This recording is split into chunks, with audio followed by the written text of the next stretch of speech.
কিন্তু 1 মিনিট, আমি ছেলে রিদওয়ান ইসলাম। ছেলে ভালোবাসা মায়ার জিনিস, পুতুল খেলা না। আজ আমার সব ধারণা পাল্টে গেছে। ছেলে থেকে মেয়ে হচ্ছে, মেয়ে থেকে ছেলে হচ্ছে, ছেলে থেকে হিজলা হচ্ছে, হিজলা থেকে ছেলে হচ্ছে। ভাই মার, আমার মার। ओ भाई मारो मुझे, मारो मारो मुझे, मारो मारो। প্ল্যানটি হলো ছেলেদের টুনটুনিতে যদি একটা করে ঘুরটা বেঁধে দেওয়া হয়, তাহলে যদি মেয়ের সাথে তারপরে টুং টুং করে আওয়াজ হবে, তাই না? বিষয়টা কেমন লাগলো? যদি ভালো লাগে অবশ্যই সাবস্ক্রাইব করুন। আরে ভাই আমি ছেলে, আমার বাজার কি দরকার না? देखा आपने लापरवाही का नतीजा है। যারা ছেলে থেকে মেয়ে হয় তাদের মাথার মধ্যে গু বড় থাকে, এই ধারণাটা আজ পাল্টে গেল, তাদের দাঁতে ঘু লেগে থাকে।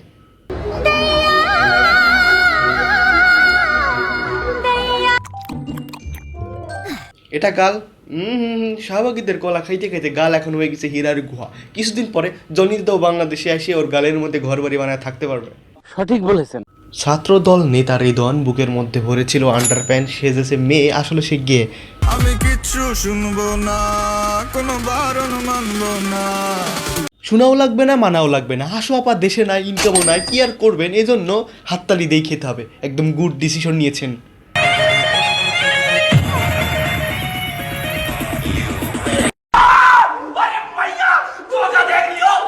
কি ছেঁকা খেয়ে গেলে দেখতেছিল পাশা ওরে বাসা, এইটা আমাদের এলাকার সেফদারি করা করিম চাষা। अच्छा আপনাদের যাদের এক নজরে হয়ে যায় প্রেম, রাত্রে খেলতে যান গেম, রাত ভরে এমন শব্দ হবে আর সকালে উঠে শুধু এই কথাটাই বলবেন।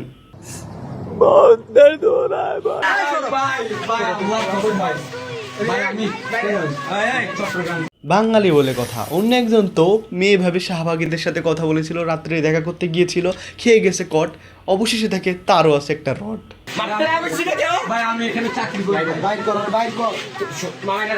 এইটা কি কোনো কথা?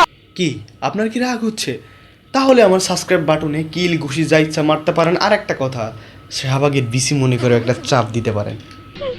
ঠিক আছে। স্টোরি কারণটা হলো একটা মেয়েকে খুব ভালো লাগতো, তখন সে আমাকে একটা অফার দিছিল তাকে নিয়ে পালিয়ে যাওয়ার জন্য। তারপর আমি তাকে নিয়ে পালানোর পর পরিবার মেনে নেয় না, সমাজে মেনে নেয় না, বাড়িতে যাওয়ার পর আলাদা করে দেয়। পালিয়ে ঠিকই গিয়েছিল, বাট তাতে টুনটুনি নাই, কি করবে উপায়? অবশেষে এগিয়ে সেরে আবার চলে এসেছিল। কি বলছিস? যদি দেখতে চান, ভাগ্যবতী হলাম আমি। আমার স্বামী সব ছাড়তে রাজি হলো, আমাকে ছাড়তে রাজি না। ইনি হচ্ছে লিঙ্গ সারা সিংহ, যাদেরকে দেখলে কুত্তা ঠিক এইভাবে মুতে চলে যায়। বাহ क्या सीन है, वाह क्या सीन है। বলেই হয়তো তোমার অতি বুদ্ধিমান বান্দা আমাকে ঠকিয়ে গেল। শুধু একটা ফরিয়াদ, আলহামদুলিল্লাহ সে ভালো হয়ে গিয়েছে। এই খুশিতে আমার চ্যানেলটি সাবস্ক্রাইব করুন। ঠিক আছে ঠিক আছে। 1 মিনিট, আমার দুষ্টু মনে একটা সহজ সরল প্রশ্ন, যে এদের আম গাছে কাঁঠাল কিভাবে হয়? এক্সকিউজ মি স্যার, আমি স্যার উত্তরটা জানি, বলবো স্যার? বলো। Sorry, this video make for fun. তোমরা এগুলা করতে থাকো, ভালোই লাগে। যেমন কাক ময়ূর সাজতে যায়, বাদর যেমন হনুমান সাজতে যায়, কোনো লিঙ্গ সারা সিংহ যখন শিকার করতে যায়, তখন বিষয়টা হাস্যকর হয় না? ঠিক তেমনই তোমরা করতে থাকো, আমি ভিডিও বানাইতে থাকি। আর নতুন হলে অবশ্যই সাবস্ক্রাইব করো।